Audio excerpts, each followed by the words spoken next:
Good morning, everyone.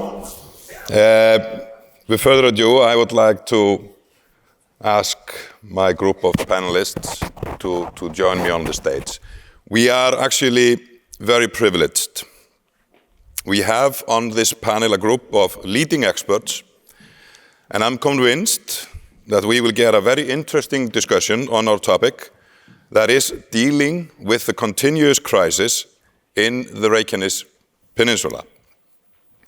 So, let me start by making a short introduction, and I'm just gonna take my seat. On my far left-hand side, we have Mr. Víðir Reynisson, who comes from the National Police Commissioner's Office. Víðir is the head of Department of Civil Protection and Emergency. He has been leading the official security actions with regards to the crisis, reaction as well as prevention planning. And if I'm not mistaken, Víðir was born and raised in the Westman Islands, and as a young boy, he actually fled the volcanic eruption there when the island was evacuated overnight by their fishing fleet in January 1973. So one could say that Víðir has it in his DNA to deal with crisis. Mr. Tómas M Sigurðsson is the CEO of HS Orka. They are the sole producer of both electricity and hot water in the area. HS Orka is a privately owned company, by far the largest energy company with such ownership structure in the country, which makes it, at least in my mind, even more interesting to learn if and how his company has been cooperating with authorities in such challenging times. Last but not least, Mrs. Kristín Jónsdóttir. She comes from the Icelandic Met Office. Kristín is the head of Department Volcanoes, Earthquakes, and Deformation. So you could tell she's a busy woman now. She has been a leading person in the interpretation of the volcanic activities in the Reykjanes Peninsula, both from a scientific point of view, but also when it comes to explaining current situation to both authorities and the public. From myself, I can tell you, I think I can speak for the nation, that we actually love both Víðir and Kristín. No offense, Thomas. Taken. Because they are regular guests on our TVs, calming us, telling us what is happening, not hiding anything, telling us the truth, keeping us calm. So we thought it would be a good idea to have Kristín to start by giving the audience a glimpse of history on the activities we are about to discuss. Please, Kristín. Thank you. So I have a few points here about the background of the activity that has been ongoing here on the Reykjanes Peninsula. And the peninsula is in southwest Iceland, and we're actually standing on it. And it is transected by a spreading plate boundary. Volcanic unrest periods marked by fissure eruptions widely across the peninsula seem to occur with regular intervals, approximately every 1,000 years. And these volcanic unrest periods have durations of several hundred years. In 2020, it became clear that magma was on the move again after 800 years of quiescence. And we witnessed repeated uplift in the vicinity of Svartsengi geothermal area, signifying magmatic intrusive activity at a few kilometers depth. A year later, a dike intrusion in the neighboring volcano Fagradalsfjall triggered earthquake activity tens of kilometers away as stored tectonic stresses along the peninsula were released, and an eruption commenced some 3 weeks later. Today, we have witnessed in total 7 eruptions in these 2 neighboring volcanic systems since 2021. And the next eruption is expected any day now. The Svartsengi volcanic system is surrounded by major important infrastructure, like has been mentioned before. The town of Grindavik, of course, which was evacuated in November last year. A geothermal power plant. The Blue Lagoon, a major tourist attraction. And hot and cold water supply for tens of thousands. The civil protection have been under immense pressure to respond to the crisis. And the volcano monitoring team at the Icelandic Meteorological Office, where I work, in close collaboration with geoscientists in Iceland at the University of Iceland, University of Reykjavik, the Environmental Agency, and at HS Orka, the power plant operator, to interpret the ongoing activity. Very good. Thank you, Kristín. It gives a little bit of a perspective where we are and what we are dealing with and why actually we as a group are here now. Víðir, if I turn to you, let's discuss the security actions, the civil protection. Who are the key players in circumstances like these? And what actually has been your main emphasis in this situation? Well, the first priority, of course, is the safety and well-being of the people living in the area, traveling through the area, tourists and others that need to be there for work and living. So during a preparedness phase, like Kristín said, started in early 2020, we start to make our plans to get the responders ready. Everybody knows when you have a disaster, you can see it on television, you can see the police, you can see the firefighters, the rescue teams, but you don't see the scientists behind. But that's one of the backbone in our preparedness is the cooperation with the science.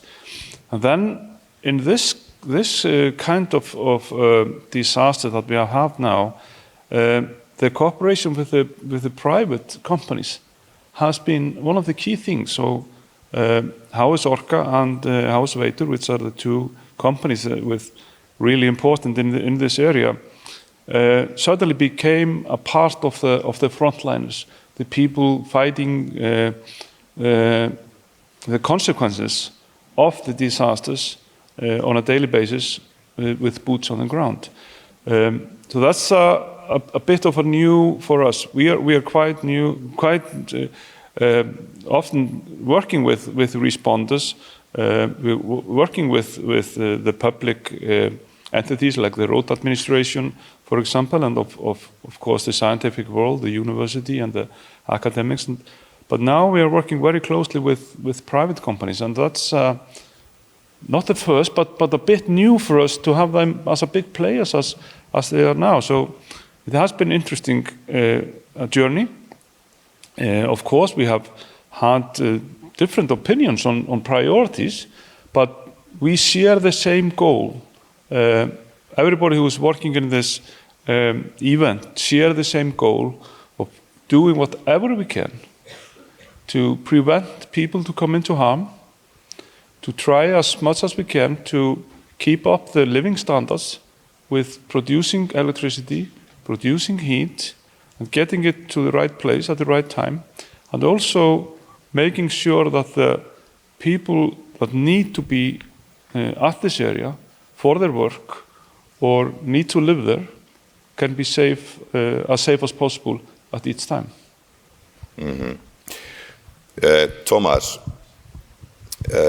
I know we are in a geothermal conference, so this audience probably has an understanding, let's at least assume they have a basic understanding on why on earth you place your power plant where you do. It's next to a volcano. Can you nevertheless explain a bit why and then discuss the involvement of yours in the overall reaction to the situation, like Víðir mentioned, this collaboration with the private sector is actually quite interesting. Could you touch upon that as well, please? Yeah, absolutely. Starting with why we are there. Yeah. You know, the geothermal, as Sævar explained very well, for the city of Reykjavik, the geothermal development is really the first energy transition Iceland went through, and the facilities are built where you saw, obviously, on ground in the early 70s, deformations, hot springs, and other things like that. People started drilling for hot water, and slowly it develops like that over time. Started as a 1 megawatt power plant, a very small power plant with district heating, and we now produce 66 megawatts there, and are still expanding and rebuilding and provide the entire area with hot water. That means also 30,000 people, the international airport, the NATO base, and lots of industries. So this grew over time. Thinking back, should we have put it basically on the lowest point under an 800-year-old lava? Probably not. Probably would have found a hilltop or some close by where we would be safer long term. But this is how it developed. And of course, when like Kristín described, the eruptions, basically the earthquakes started 4 years ago. We started engaging both with her and her team and Víðir and his team, and because we went through our, as every business does, we went through our emergency plans and said, what happens if this comes up here, or if we get bigger earthquakes and all that. And that simply, in that scenario, it doesn't matter if you're a private or a public or whatever type of company you are, safety of people and, the security of the supply of these critical materials, that trumps everything. And we, basically working with Víðir and his team, started asking questions like, okay, if we have to build, embankments to protect lava, how do we do that? How do we model that? How do we model lava flow? Where can this come up? So I think that just started a great dialogue between the company and the scientists, our scientists and their scientists and experts, and the emergency plans built and grew. And what I really must commend them for is that in the first eruption that our president described, that was sort of a tourist eruption, there were a lot of tests done. People tested by the civil protection authorities. They tested, building embankments, building roads on top of new lava, building how does a cable sustain the lava flow, things like that. So we basically learned a lot from that. We also learned from experience abroad, but I think that was a great period for us to learn, and then that was applied later on. Very interesting to actually learn about your close cooperation. This is far from being business as usual. Absolutely. Maybe on a bit of a personal note, how do you feel as a CEO of a company like this that is providing security in basic terms to tens of thousands of people when Víðir and Kristín call you up and tell you, Tommy, it's starting again? Well, it's definitely, takes you the entire scale of emotions, but you have to keep calm and make sure that your people are safe and people in the area are safe, and we deliver the resources. And I think also what has been key, we have our emergency plans. We've gone through them many, many times. We have people empowered to take decision on the spot. And our board and our owners have supported us 100% in the way we've conducted business through this period. So, yeah, this is just something you have to deal with. As you know, in any role you take in life, there are unexpected things that come up, and you just have to stand and use your experience and be calm and go through it. Yeah, exactly. Kristín, when preparing for this panel, I asked the three of you, please have a substitute, being ready to jump in if we would have a new eruption right now. The reason being, we are expecting one, correct? Yes. Is it by any means possible to predict what will happen? When will it happen? Where will it happen? Yeah, of course, this is our main aim to be able to do this, and we have. So it's important to say it's not only me working in the volcano monitoring, obviously. So it's a big team of people that are working together, and I think it's also important to note that the team is not only at the Met Office, so the Icelandic Met Office has the responsibility of monitoring natural hazards in Iceland, but we also have colleagues at the universities, and there are also scientists at the power plant the geothermal power plant. So, yeah, I think it's how we work is that we meet regularly and we go through the data. And what is essential here is that people are sharing their data, and we are looking at the data together, and we are interpreting the data together. And we are having these open discussions.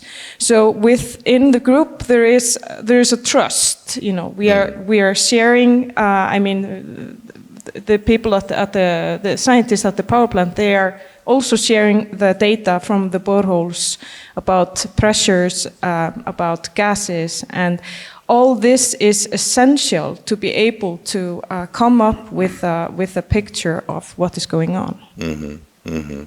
So I think, because Vala Hjörleifsdóttir, who opened this year, she was talking about these, like, of course we should prepare for natural hazards because they happen.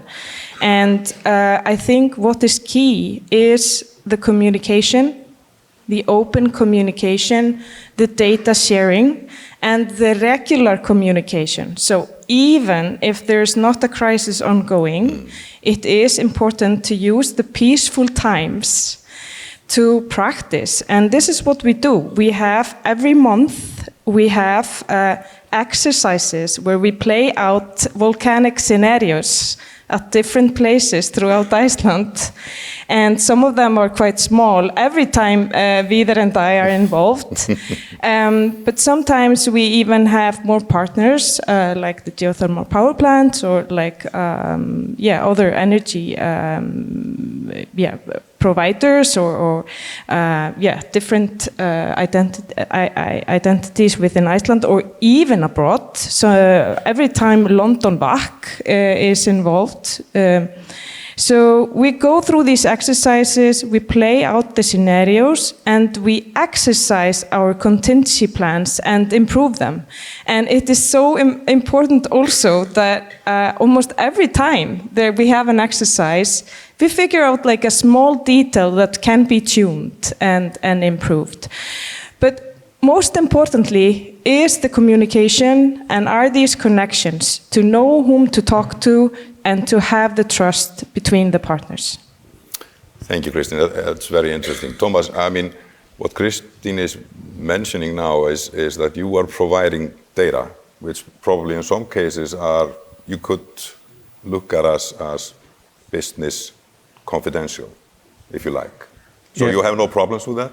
Absolutely not. You know, this is, you're right, this is, you know, we have models and there are certain ways we operate our resources and model our resources, but this is critical for the safety of people, it's critical for the safety of the facilities, and so, and it's also very good experience for us because we do the same. We model, we do response plans and learn from that, and I think the cooperation between the parties here has been excellent and has helped generating quick responses. The fact that we could, you know, we got lava over our hot water pipeline and the area was without hot water for 4 days. There was just a cooperation between all parties to get it going again. So that was pretty amazing. And